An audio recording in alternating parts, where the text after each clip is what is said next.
మిత్రద్రోహి. పూర్వం అలెగ్జాండ్రియా నగరంలో అబూకీర్ అనేవాడికి కలంకారీ దుకాణం ఒకటి ఉండేది. వాడు కావటానికి మంచి పనివాడే కాని మోసగాడు, సోమరిపోతు, బొత్తిగా నీతిమాలినవాడు. రంగు వెయ్యమని ఎవరన్నా బట్టలిస్తే రంగులకని ముందుగా సొమ్ము తీసుకొని బట్టలు అమ్మేసి అదంతా పెట్టి సుఖంగా భోంచేసేవాడు. బట్టలిచ్చిన వారిని తెగతిప్పి చివరకు అద్దకం వేసిన బట్టలెవరో అపహరించినట్టు చెప్పేవాడు. కొంతకాలానికి అబూకీర్ అంటే ఎటువంటివాడో చాలామందికి తెలిసిపోయింది. అప్పటికీ తెలియని వాళ్ళెవరన్నా వస్తే మోసం చేస్తూనే ఉండేవాడు. వాడు తన దుకాణం తెరవటం కూడా మానేసి దానికెదురుగా ఉండే మంగలి దుకాణంలో కూర్చోవటం మొదలుపెట్టాడు. వాడి వల్ల మోసపోయినవారు వచ్చి చూసి దుకాణం మూసి ఉందని వెళ్ళిపోయేవారు. ఎవరైనా కొత్తవాళ్లు బట్టలు పట్టుకుని వస్తే అబూకీర్ బేరం తీసుకుని ఆ బట్టలు అమ్మేసి చిద్విలాసంగా ఖర్చు పెట్టుకునేవాడు. ఇట్లా ఎంతకాలం సాగుతుంది? ఒకనాడెవరో అబూకీర్ షాపుకు జప్తు పెట్టారు. రాజభటులు తన దుకాణానికి సీళ్లు వేయటం మంగలి షాపులో నుంచి అబూకీర్ చూశాడు. మంగలి షాపు గలవాడి పేరు అబూసీర్. అతను చాలా పెద్ద మనిషి, శాంతమూర్తి. అతను అబూకీర్తో, ఎందుకు వచ్చిన ప్రారబ్ధం? అక్రమంగా ఎంతకాలం వృత్తి చేసుకోగలవు? అల్లా ఇచ్చేదానితో తృప్తిపడి న్యాయంగా బతకరాదా అన్నాడు. నన్నేం చావమంటావా? ఎంత కష్టపడి చేసినా తిండికి చాలకపోయే. నీకు నిక్షేపంగా జరిగిపోతున్నది కనుక కబుర్లు చెబుతావు అన్నాడు అబూకీర్. లేదు తమ్ముడు, నాకు కూడా ఏమీ బాగా జరగటం లేదు. పోనీ ఈ నగరం విడిచి ఎక్కడికైనా పోయి ఇంతకన్నా సుఖంగా బతకగలమేమో చూద్దాం అన్నాడు అబూసీర్. దీనికి కలంకారీవాడు ఒప్పుకున్నాడు. ఫతేహా చెప్పించి ప్రమాణం చేసుకున్నారు. ఇద్దరిలో ఎవరు ముందు సంపాదించినా రెండో వారిని భరించాలి. ఒకరు ఎక్కువ సంపాదించినా తక్కువ సంపాదించినా ఇద్దరూ సమంగా పంచుకోవాలి. మర్నాడు ఉదయమే వారిద్దరూ రేవుకి వెళ్లి ఒక పడవ పట్టుకున్నారు. వారు తమ వెంట కొద్ది ఆహారమే తెచ్చుకున్నారు. అందుచేత మంగలి పడవిలో ఉన్నవారికి క్షౌరం చేసి డబ్బుకు బదులు ఆహారం స్వీకరించి దానితో తమ ఇద్దరి పొట్టలు నింపటానికి నిశ్చయించుకున్నాడు. పడవలో మంగలి, అబూసీర్ ఒకడే. అతను పొది తీసుకుని ప్రయాణికుల మధ్యకు వెళ్లేసరికి కొందరు అతని చేత క్షౌరం చేయించుకున్నారు. అందరి దగ్గర అతను ఆహారమే పుచ్చుకున్నాడు. కొందరు రొట్టెలు, కూర మొదలైనవి ఇచ్చారు.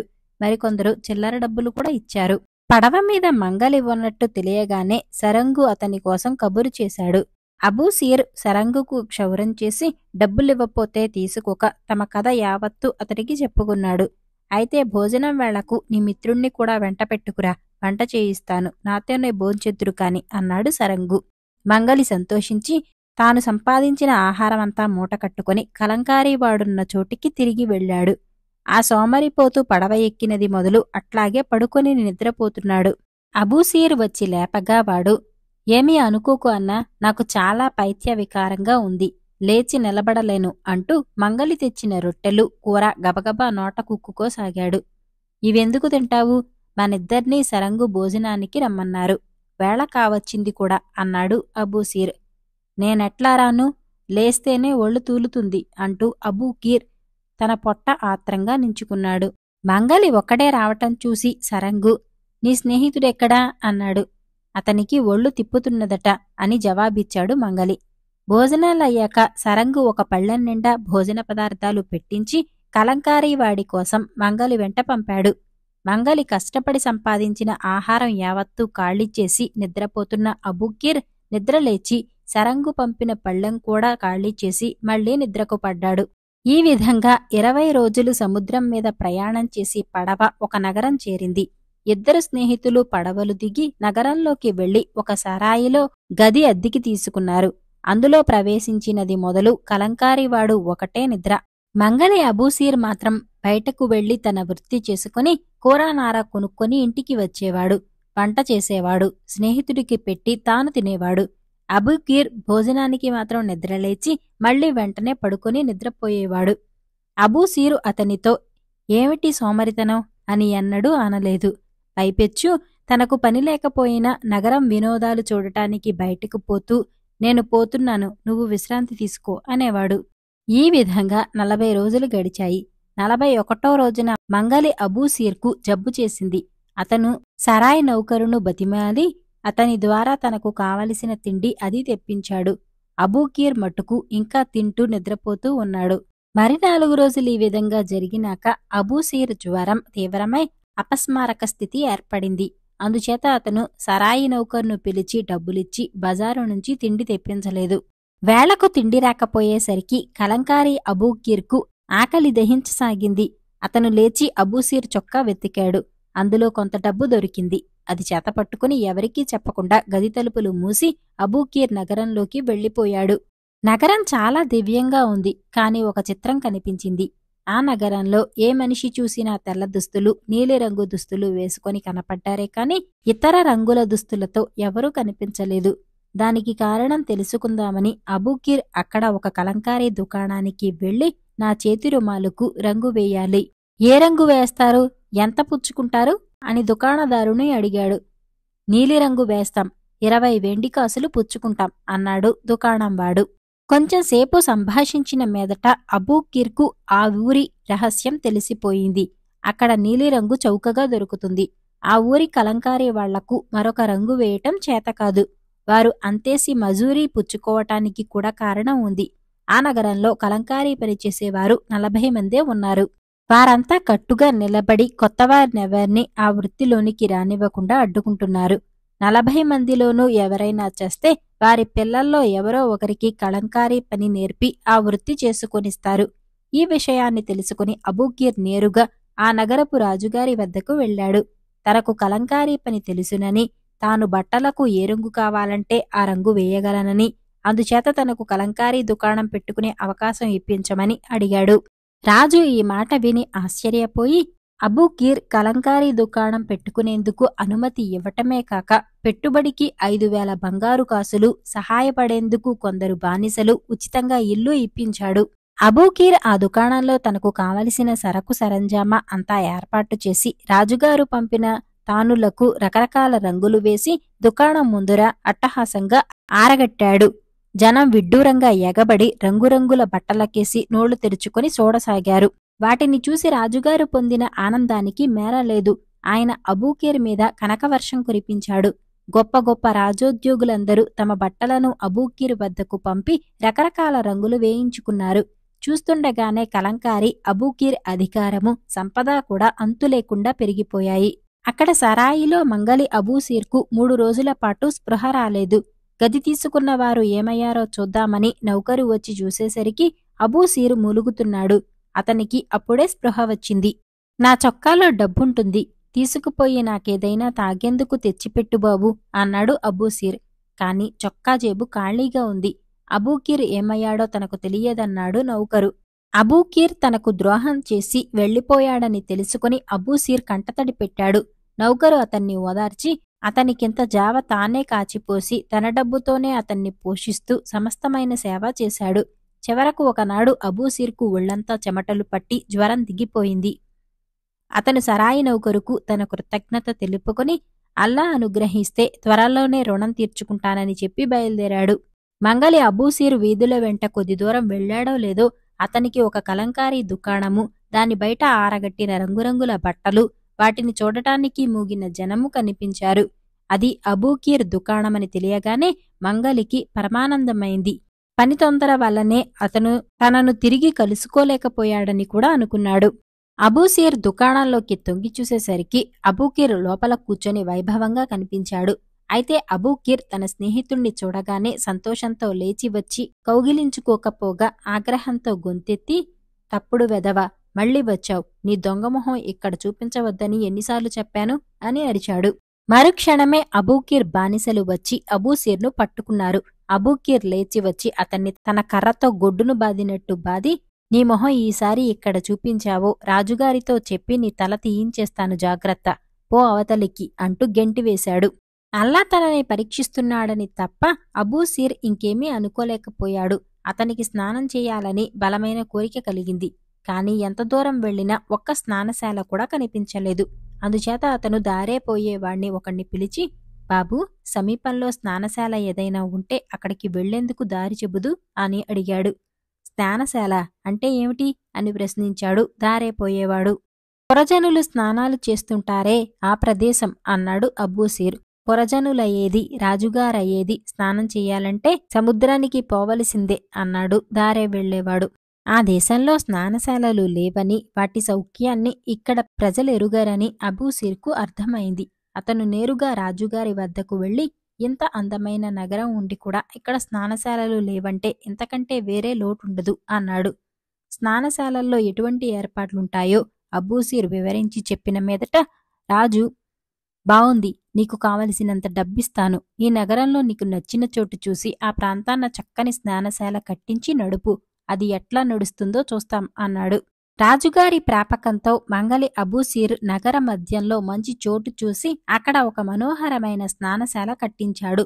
అందులో మధ్య అందంగా ఒక జలయంత్రం నిర్మించాడు. నీళ్ల తొట్లు, నీరు కాచటానికి ఏర్పాట్లు అమర్చాడు. రాజుగారు పంపిన బానిసలకు ఒళ్ళు పట్టటం మొదలైనవి నేర్పాడు. స్నానశాల ప్రారంభోత్సవం నాడు రాజుగారు సామంతులు వచ్చారు. వారి కోసం స్నానజలంలో అబూసిర్ పన్నీరు కల్పించాడు. నౌకర్లు అందరికీ ఒళ్ళు పట్టి ఒళ్ళు రుద్ది సుఖంగా స్నానాలు చేయించారు. అటువంటి సుఖం రాజుగారు కాని సామంతులు కాని వారి జన్మలో ఎరుగరు. రాజు పరమానంద భరితుడై, ఇటువంటి స్నానం చేయించినందుకు ఒక్కొక్కరి దగ్గర ఎంత పుచ్చుకోబోతున్నావు? 1000 బంగారు కాసులకు తక్కువ తీసుకోకు అన్నాడు. అబూసిర్ సలాం చేసి, తమరు ప్రభువులు కనుక అంత సొమ్మివ్వగలరు, పేదవాళ్ళిచ్చుకోగలరా? ఈ సుఖం అందరికీ అందుబాటులో ఉండటానికై ఎవరు ఎంత మనస్ఫూర్తిగా ఇస్తే అంతే పుచ్చుకుందామనుకుంటున్నాను అన్నాడు. రాజుగారు 1000 బంగారు కాసులు, ఆయన వెంట వచ్చిన 400 మంది తలా 100 బంగారు కాసులు అబూసిర్కిచ్చారు. అదే చాలా పెద్ద మొత్తమైంది. మర్నాటి నుంచి మామూలు ప్రజలు తండోపతండాలుగా వచ్చి స్నానశాలలో స్నానాలు చేయసాగారు. ఎవరెంత ఇచ్చినా అబూసిర్ పుచ్చుకున్నాడు. ఇంకొకనాడు స్నానశాలకు రాజుగారి పడవ సరంగు వచ్చాడు. అబూసిర్ను గుర్తించి పలకరించాడు. అబూసిర్ ఆయనకు చక్కగా స్నానం చేయించాడు.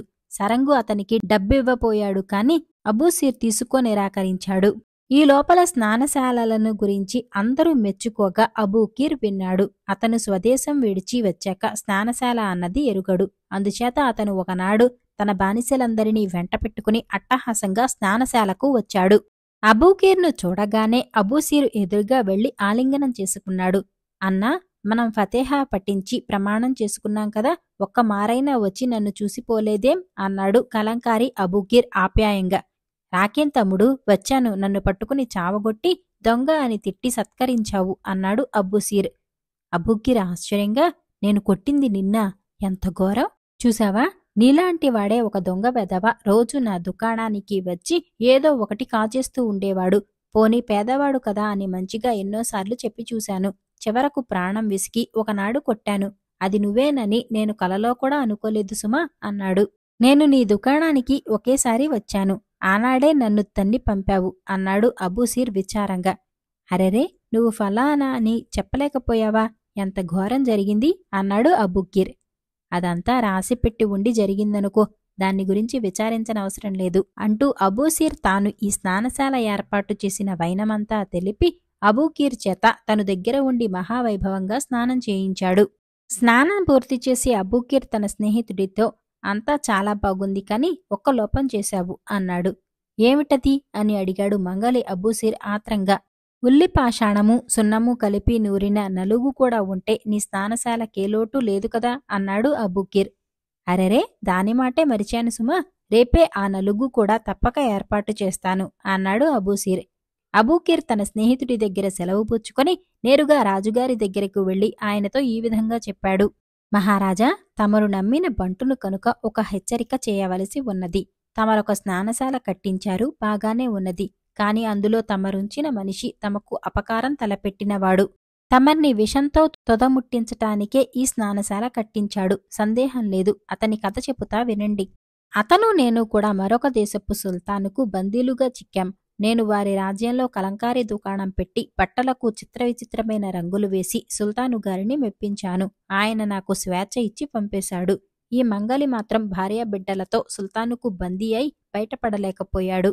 చివరకు ఒక షరతుపై ఆ సుల్తాను ఇతన్ని ఒకణ్ణి వదిలిపెట్టాడు. ఆ షరతేమిటంటే అతను స్నానశాల ఏర్పాటు చేసి విషపు నలుగు పెట్టి మిమ్మల్ని తొదముట్టించటం. అతని పని ముగించాక ఆ సుల్తాను అతని భార్యాబిడ్డలను వదిలేస్తాడు. ఆ తర్వాత ఆ సుల్తాను వచ్చి తమ రాజ్యం అపహరిస్తాడు. ఇందుకే మంగలి ఇక్కడ చేరాడు.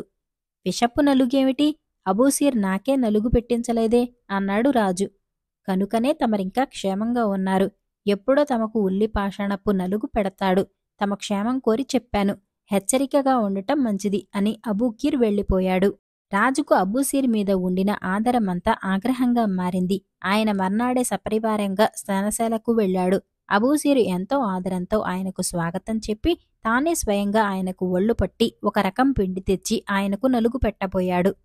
ఏమిటిది అన్నాడు రాజు. నలుగుపిండి అన్నాడు అబూసీర్. రాజు దాన్ని తీసుకుని వాసన చూశాడు. ఉల్లిపాషాణం వాసన కొడుతున్నది. రాజు చివాల్న లేచి తన భటులతో ఈ రాజద్రోహిని పెడరెక్కలు కట్టి దివాణానికి తీసుకురండి అంటూ తన దుస్తులు వేసుకుని స్నానం చేయకుండా వెళ్ళిపోయాడు. అబూసీర్ను భటులు దివాణానికి తీసుకుపోయేసరికి రాజుగారు తన పడవ సరంగుతో మాట్లాడుతున్నాడు. ఆయన సరంగుకు అబూసీర్ను చూపి ఈ ద్రోహిని తీసుకుపో, వాణ్ణి ఒక గోతంలో పెట్టి అందులో 2 మణుగులు సున్నపురాయి కూడా వేసి మూతికట్టి నీ పడవలో వేసుకుని తీసుకురా. మిద్దెమీది కిటికీలో నేనుంటాను. నేను చూస్తుండగా సంచిని నీటిలో పడేయ్. ఈ దుర్మార్గుడు సున్నంతో ఉడికి చావాలని మా నిర్ణయం. ఈ మాటలు వినగానే సరంగు గుండెలవిసిపోయాయి. కాని అతనికి చిత్తం అనటం తప్ప గత్యంతరం లేదు. అతను పెడరక్కలు విరిచికట్టి ఉన్న అబూసీర్ను వెంటపెట్టుకుని తన ఇంటికి బయలుదేరాడు. ప్రభువుకు ఇంత ఆగ్రహం కలగటానికి నువ్వేం చేశావు? నువ్వెంతో పెద్ద మనిషివనుకున్నానే అన్నాడు సరంగు. అల్లా సాక్షిగా నేనే పాపము ఎరుగను. కాని ఏదో అపరాధం జరగకపోతే రాజు నన్ను శిక్షిస్తాడా? ఆయనకు నేనంటే ఎంతో ప్రేమ అన్నాడు అబూసీర్. ఏమైనా నా చేతిమీదిగా నీకీ ఘోర మరణం కలిగించలేను. నువ్వు మా ఇంటి నుంచి రహస్యంగా బయలుదేరి సముద్రంలో ఉన్న దీవికి వల తీసుకువెళ్లి చీకటి పడినదాకా చేపలు పడుతూ కూర్చో. చీకటి పడగానే రాజుగారి వంటవాడు చేపల కోసం వస్తాడు. ఈ లోపల నేను గోతంలో ఏదో దొంగ పెట్టేసి నీటిలోకి తోసేస్తాను. నిజం నిలకడ మీద అదే బయటపడుతుంది అన్నాడు సరంగు. సరంగు ఇంటినుంచి అబూసీర్ వల తీసుకుని చేపలు పట్టటానికి దీవికి వెళ్ళిపోయాడు. సరంగు ఒక పెద్ద గోతంలో 2 మణుగులు సున్నపురాయి వేసి అందులో ఒక దొంగ పెట్టి మూతి కట్టి తన పడవలో వేసుకుని తెట్టు వేస్తూ రాజుభవనం ఎదురుగా వెళ్లి పడవను నిలిపాడు. పై కిటికీలో రాజు కూర్చొని ఉన్నాడు. ఆయన చెయ్యి విసిరి గోతాన్ని నీటిలోకి తోసేయమని సంజ్ఞ చేశాడు. ఆ సమయంలో ఆయన చేతి నుంచి ఒక ఉంగరం తళతళా మెరుస్తూ నీటిలో పడిపోయింది. దాన్ని ఎవరూ గమనించలేదు. సరంగు గోతాన్ని నీటిలోకి తోసేశాడు. సున్నపురాయికి నీరు తగులుతూనే బుడగలు వెచ్చని ఆవిరి బయలుదేరింది. అక్కడ దీవిలో అబూసీర్ పొద్దూకేదాకా వలవేసి చేపలు పట్టాడు. చాలా చేపలు దొరికాయి. అతనికి బాగా ఆకలి వేస్తున్నది. అందుచేత ఒక చేపను కాల్చుకొని తిని బయలుదేరుదామనే ఉద్దేశంతో అతను ఒక పెద్ద చేపను తీసి కత్తితో కోశాడు. మరుక్షణం దాని పొట్టలో ఏదో తళతళలాడింది. తీసి చూస్తే రాజుగారి ముద్రిక. ఆ ముద్రిక ఈ చేపలోకి ఎట్లా వచ్చిందో, ఆ చేప తన వలలో ఎట్లా పడిందో, అన్ని చేపలలోనూ దానినే తానెందుకు కోయవలసి వచ్చిందో అబూసీరు అర్థం చేసుకోలేక అంతా అల్లా నిర్దేశం అనుకున్నాడు. అతను సరంగు ఇంటికి వెళ్లి అతడికి రాజముద్రిక చూపించి ఇది లేనందువల్ల రాజుగారికి చాలా ఇబ్బంది కలుగుతుంది, కనుక దీన్ని ఇప్పుడే తీసుకుపోయి రాజుగారికి ఒప్పచెబుతాను అన్నాడు. సరంగు భయపడ్డాడు. కాని అబూసీరు అల్లా అనుగ్రహం ఉన్నంతకాలం భయపడవలసిన అవసరమేమీ లేదు. నా వల్ల జరిగిన ద్రోహమేమిటో ఈసారైనా రాజుగారిని అడిగి తెలుసుకుంటాను అన్నాడు. అబూసీర్ను చూడగానే రాజు నిర్ఘాంతపోయి ఆ సంచిలో నుంచి ఎట్లా బతికి తప్పించుకువచ్చావు అన్నాడు. అబూసీర్ జరిగినదంతా చెప్పి ముద్రిక తీసి రాజుగారికిచ్చాడు. నిన్ను చూస్తే మంచివాడివిగా రాజభక్తి కలవాడివిగా కనిపిస్తున్నావు. నన్ను చంపటానికి ఎందుకు యత్నించావు అని అడిగాడు రాజు ఆశ్చర్యపడుతూ. తమకెవరో నా మీద చాడీలు చెప్పి ఉంటారు. నేను అటువంటి ద్రోహం ఎన్నడూ తలపెట్టలేదు అన్నాడు అబూసీర్. ఎవరో కాదు, కలంకారీ వర్తకుడు అబూకిరే స్వయంగా చెప్పాడు. నీ భార్యాబిడ్డలను ఎవరో సుల్తాను బందీ చేసి ఉంచాడట. వారిని విడిపించేందుకు నాకు విషపు నలుగు పెట్ట నిశ్చయించావట. నువ్వు తెచ్చిన నలుగు నేను వాసన చూశాను. అది ఉల్లిపాషాణం వాసన అన్నాడు రాజు. అబూసీర్ కళ్ళు పెద్దవి చేసి కొంతసేపు ఆశ్చర్యంగా చూసి చివరకు ఈ అబూకిర్కు నేను చేతనైన సహాయం చేశాను కాని ఎన్నడూ అపకారం చెయ్యలేదు. అతను నా డబ్బు అపహరించాడు. నన్ను అకారణంగా కొట్టాడు. ఇప్పుడు నన్ను చంపించటానికే ఎత్తువేశాడు. అతను ఎంతో ఆప్తుడల్లే స్నానశాలకు వచ్చి అన్ని ఏర్పాట్లు మెచ్చుకొని ఉల్లిపాషాణం నలుగు లేకపోవటం ఒక్కటే లోపమని నాతో చెప్పి వెంటనే మీ దగ్గరకు వచ్చి నేను మిమ్మల్ని చంపబోతున్నానని ఫిర్యాదు చేశాడు. ఇటువంటి మిత్రద్రోహిని ఏమనాలి అన్నాడు. అయితే ఇంతకు ఆ నలుగు విషం కాదా అన్నాడు రాజు. అది అపకారం ఏమీ చేయదు. మా దేశంలో అందరూ వాడతారు. నేనే మరచిపోయాను. అతను జ్ఞాపకం చేశాక గుర్తు వచ్చింది అన్నాడు అబూసిర్. నీకతను చేసిన ద్రోహాలన్నిటినీ వివరంగా చెప్పు, శిక్షిస్తాను అన్నాడు రాజు. అబూసిర్ తమ కథ యావత్తు రాజుకు వినిపించాడు. అంతా విని రాజు సరాయిలో ఉండే నౌకరును, అబూకీర్ దగ్గర పనిచేసే నౌకర్లను పిలిపించాడు. సరాయి నౌకరు అబూసిర్ను గుర్తించి అతను జ్వరంతో ఒళ్ళు తెలియకుండా పడి ఉన్న సమయంలో అతని స్నేహితుడు డబ్బంతా తీసుకుని పారిపోయిన వృత్తాంతం చెప్పాడు. అబూకీర్ నౌకర్లు కూడా అబూసిర్ను గుర్తించి తమ యజమాని అతన్ని కొట్టిన వృత్తాంతం చెప్పారు. అబూకీర్ను పెడరక్కలు విరిచికట్టి పట్టుకురమ్మని రాజు భటులను పంపాడు. వారు త్వరలోనే అబూకీర్ను పట్టి తెచ్చారు. సరాయి నౌకరు అతన్ని గుర్తించి, ఈ బాబుగారే పగలు రాత్రి పడుకొని నిద్రపోయేవారు, వేళకు మాత్రం ఇంత తినేవారు, ఆఖరకు ఆ మానవుడు ఒళ్ళు తెలియకుండా పడి ఉండగా డబ్బంతా కాచేసి ఎక్కడికో పారిపోయాడు, ఎంత గొప్ప ధర్మాత్ముడు అన్నాడు హేళనగా. అబూసిర్ చెప్పినది అక్షరాలా రుజువైంది. అబూకీర్ చేసిన మిత్రద్రోహం కూడా రుజువైంది. ఈ మిత్రద్రోహిని ఊరంతా ఊరేగించి సున్నపురాళ్ల గోతంలో కట్టి సముద్రంలో పారేయండి అని ఉత్తర్విచ్చాడు రాజు. అతన్ని క్షమించమని అబూసిర్ రాజును బతిమలాడాడు కాని రాజు వినలేదు. నీకు వాడు చేసిన ద్రోహాన్ని నువ్వు క్షమించినా నాకు చేసిన ద్రోహాన్ని నేను క్షమించను అన్నాడు రాజు. రాజాజ్ఞ ప్రకారం అబూకీర్ను సున్నపురాళ్లతో సహా గోతంలో కట్టి సముద్రంలోకి తోసేశారు. అతను సున్నంలో ఉడికి భయంకరమైన చావు చచ్చాడు. తర్వాత రాజు అబూసిర్ని పిలిచి, ఏం కావాలో కోరుకో అన్నాడు. ప్రభువువారు నన్ను నా దేశానికి పంపేయండి, నాకిక ఇక్కడ ఉండబుద్ధి కావటం లేదు అన్నాడు అబూసిర్. రాజు అతనికి అంతులేని నగలు, బహుమతులు ఇచ్చి పడవలో అలెగ్జాండ్రియాకు ప్రయాణం కట్టించాడు. అబూసిర్ పడవలో పోతుండగా నీటిమీద తేలుతూ ఒక గోతం కనిపించింది. దాన్ని అబూసిర్ పడవలోకి లాగించి విప్పి చూసేసరికి అందులో అబూకీర్ శవం ఉన్నది. ఆ శవాన్ని అబూసిర్ తన వెంట అలెగ్జాండ్రియాకు తీసుకుపోయి అక్కడ దాన్ని సమాధి చేయించి దానిపై ఒక చక్కని గోరి కట్టించాడు.